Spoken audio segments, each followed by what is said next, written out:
Agario makare nyakwara magajuang machiegni e chenro wa mar kagikacha wa koni weche manyien to mane thuolo machuo kende machiegni nyinga Lydia Okeyo. Johera mag chenro mar Nyarkochia mabiro ni tich abich ka tich abich odhiambo saa 1:45 nochio gi buok tok achiel kuom jotugo e chenro no wito ngimane okinyi makawuono. Bodo Duncan Odhiambo mong'ere kaka Brian Jugu kara MCA Brian no wito ngimane kanoyudo thieth e osiptal mar Kiambu level 5. Osebedo kod achiedh nade kalore kod tuo mar chuny kata liver kuom kinde moko. Onindo kaj oja higni 34.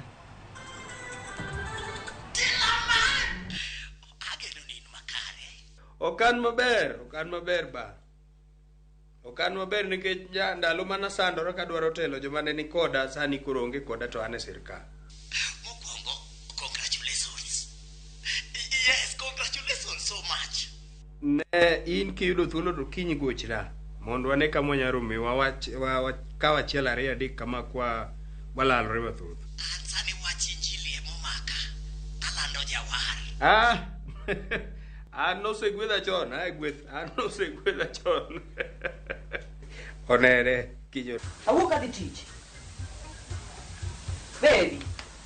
Chumalo. Baby, chungi. Kanang'o? Penji. Ensadi. We adhi otachedi yan. Chungi. Mwang. Ka. Neno chopanyola no se yemigilo kigido Nyakochia Kora madoro ote makwenya kora mgajuang ne familia kod osiepe mag Brian. Wadhi mbele gi weche manyien jokedo ni ratich oganda ibwa ma Kisumu medo sundo duol marango tije obila e pacho ka mano IPOA mondo kasre kendo one ni obila ma itudo kod nek ma japuonjre ma jahiga 19 omaki ma ochwale doho. Oganda gone omonjo e yor kwe apise mag IPOA Kisumu ka ginyiso e chwang margi kod kaka duol no osebedo kadigni kod timo nonro weche mag obila makao chike lwetgi kendo lal kod ngima dhano. Bende gikwayo jotelo mawuok Kaluo mondo wuog oko okwed nek makamane yor keto piny owacho orindi maliet.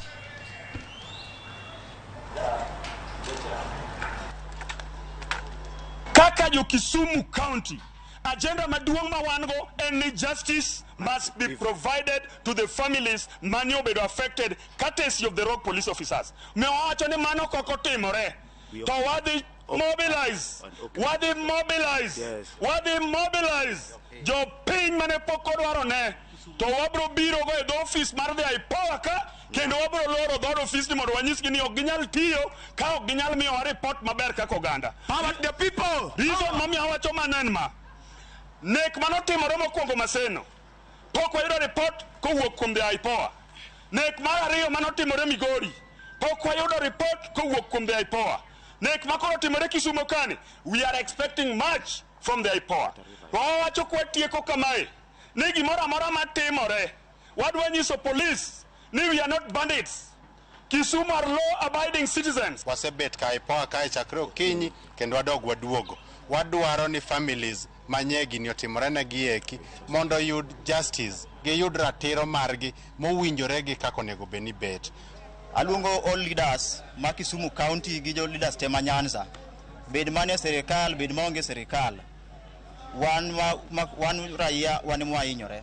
Kenda kwayo ni jogo mochigni gi serikal woguru oko koro mondo miumbe udonje gini nikech kano dhie serikal no dhi ni present wa to defendwa to kwane ka bu defendwa uling manathi ang'o matimore. Kwa mbele nyakoro mgajuang jaten migao mararita Kithure Kindiki olimo county ma Mandera marano chenro magdongro ketong piny Kenya, Somalia kod Ethiopia. Jokanyo mawuok e pinjegi dhibedo e romono mang'iyo nyarita kod ohala e kindgi. Romono bende oyure kod jalup jatend piny Kenya Rigathi Gachagua kod mbetre mar piny UK Jane Marriott. The challenges that we face in this region, in this area, are extremely complex and sensitive. We have had significant threats related to terrorism in this area and other serious crimes. For that reason,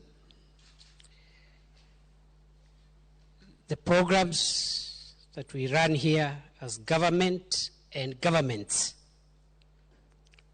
must be alive to the sensitivities and the complexities of the issues here. That we will need to expand the road, but I still want it to be shady for the people to walk down, and so we will have to remove the first row of trees, expand the road for all the trade between our three countries, and then there will be another row of trees to keep my people in the shade, out of the heat. And I thought to myself, that is a vision. Insecurity impedes development. Insecurity impedes education. Children learn to pick the gun instead of the pen. Fear for their lives keep teachers away. Further, infrastructural development is silenced by armed conflicts. We must silence the gun for the industries to roar back. Ramogi juang jodolo mawuok thika dwaro mondo piny owacho oketere la report commission mar kirima ma higa mar 1995 kapok aput ochako nono kanisni. Giwacho ni od bura makinde no ne ok otwak ewi report mane jatend piny machon Dendro Tich Arap Moi ochuogo manono weche lamo jachien kata devil worshipping e skunde. Bishop David Ngari owacho ni report no biro chiwo mise makende mano biro konyo nek matimore Shakahola. Omeno ni aput makirima no timo tije maler kendo weche mane gichiwo owinjo ketie tim.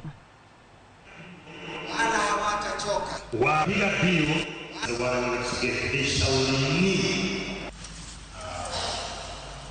Tunataka kuomba serikali ripoti hiyo pia itolewe, kwa maana pengine kuna mambo ambazo ziko ndani ya hiyo ripoti yenye haikutolewa, na inawezekana kuwa hiyo ndiyo ile matunda ya uabudu wa shetani katika nchi ya Kenya. Mahali watu wanakufa, sisi kama kanisa hatufai kuhusishwa. Tumekuwa humu Kenya, lakini watu hawakufi. Tumewahi kufunga, watu hawakufi katika kufunga. Kwa nini wao wanakufa? Hiyo sisi hatuko, na tungeuliza serikali ripoti kabla ya kusema ati wanachunguza mambo ya Shakahola.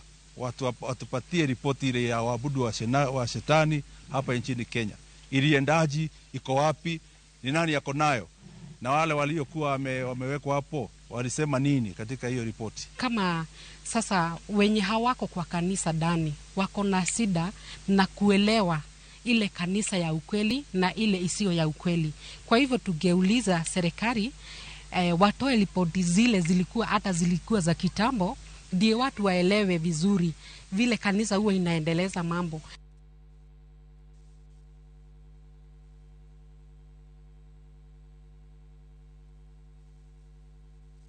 Ramogi juang jotelo mawuok e kaunti ma Kakamega koro jiwo jood bura mondo kik kal paro mar chik komenda ma higani kaluwore kod pek mar osuru mabiro kelone pacho ka. Ka otelnegi kod gavana ma Kakamega Fernandes Barasa, jotelogo wacho ni sirikal onego many yore mag kungo omenda mantiere mondo pek mar uchumi masani neno odog piny. Jood bura ma kaunti ma Kakamega Elsie Muhanda nosingo ne jodak ni en achiel kuom jood bura mabiro kwedo paro mar chik makamano. Jotelogo mane olose nyasi mar yango chenro mabiro kedo kod yema ohiu ne okwedo ahinya paro mar juko sara mag jotije ma piny owacho biro tiyo go e gero ute mag dak.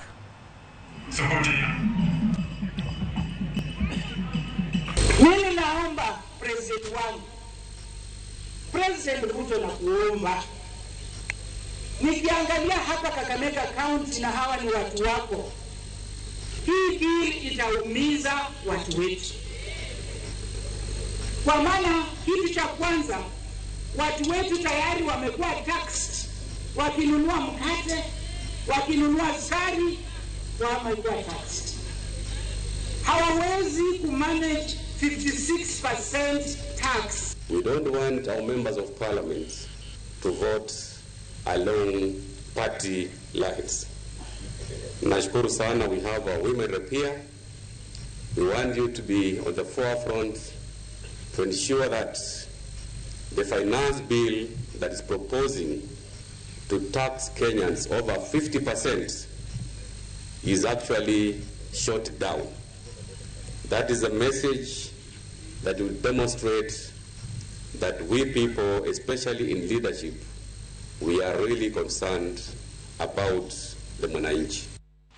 Kwa the county mamigori wadonere ruok mar jopuonj kupete bade mamigori okwedo paro mapinyo wacho nitirego mana mar ng'ada tamala dek mago sach jotich mondo mi otige chenro mag gero ute pachoka.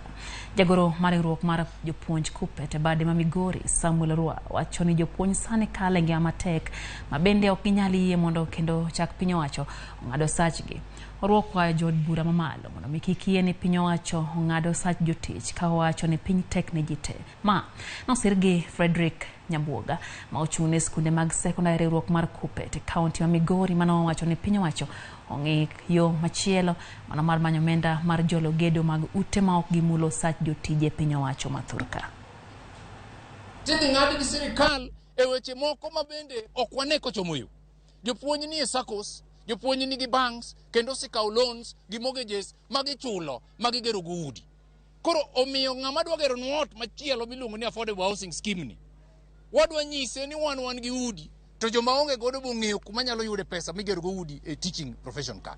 Wadagi wach mar Finance Bill 2014 nikech jopuonjwa niga ability mar gero utegi, jopuonjwa onge pay increment mosemigi in the last 5 years kendo jopuonjwa gi bende dwano bio chul 2.7% mar NEF. Koro wawacho ni wachno watamore ka sirikal mar Kenya Kwanza dwaro pesa magigedo godo gimany yore mamoko to taxing the already overburdened teachers of Migori County and teachers of Kenya. Kwa the Bungoma ilidwe kesa motisore kaka Yesu watongare noch walido mabungoma kaluwore kod chenro mar medo nono puonj mochiwo e kanisa mare. Jotim nonro kwa doho mondo mi omedino ne ka gidhi nyime kod timo nonro margi sama bende komanda mar obila mabungoma Francisco Oli notelo ne tima pedho kanisa mare. Odiochieng' manyoro wekesa no dhadhoge kuom thuolo mar seche auchiel e puonj mochiwo ne jolupne e kanisa mar New Jerusalem mayudre gwenge ma Tongaren.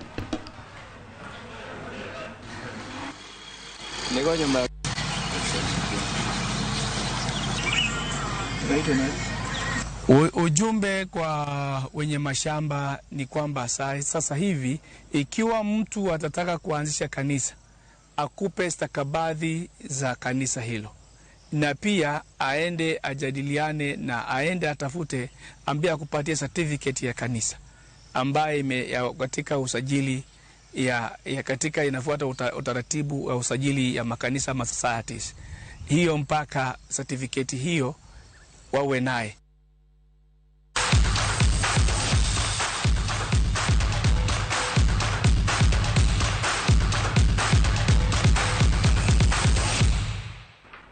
Epautu Kenya koromgaji wang Fanuel Mkungo manyocha oleo ng'we kinda mar America 500 mini marathon no molo pacho